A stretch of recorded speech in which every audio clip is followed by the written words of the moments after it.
Please elaborate what are the alarming signs for the parents.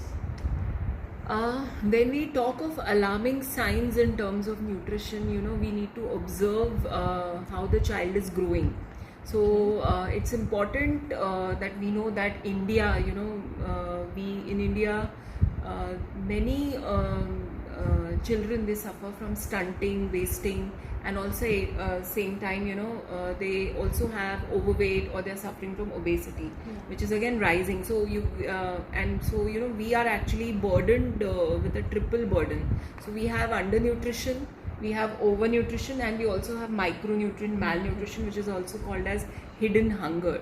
So basically what we need to observe is in terms of whether the child, as per the growth charts, which usually are plotted by the pediatricians or even by the nutritionists, we need to see that the children are growing well, that is, their height is not less for the age.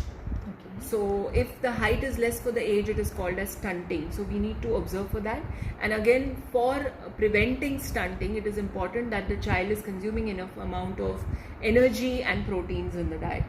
Then again, we need to see that the child is again growing optimally in terms of weight, is gaining weight as per the height. As per the age. So the weight for age again has to be observed. So this is usually plotted by the pediatricians when we take our children for health checkups, and they let us know that whether the child is growing properly or not. So if you observe that the child is between 5 to 85 percentile, the child is usually in a normal range. It has been observed. So observe that the child is not losing weight. See, at this age, the growth rate could be steady, or it could be slow compared to infancy, okay, or compared to adolescence. Like if you're comparing your child with your sibling who is elder, much elder, or if you're comparing also the child with the infants, you'll see that there is a steady growth rate which is observed. But see that the child is not losing weight, and also optimally the child is growing. Now when we are talking of height, again it is very much dependent upon the genetics. It is also dependent on the height of the parents as well. So don't compare the child that my neighbor's child is growing well, or is taller, or is healthier, or is chubbier, and my child is not. So just observe that the child is eating properly, the child is not losing appetite. Also, it has been observed that sometimes the children lose appetite, but it could be mainly could be because they could be constipated. So if the child is constipated or is having stomach upsets or GI disturbances, then the child will not eat. So observe for that. Observe for food allergies as well. Observe for food intolerance, which is seen often. It could be because of wheat, it could be because of soya, but you have to observe that, and this observation has to be consulted with the nutritionist and the pediatrician.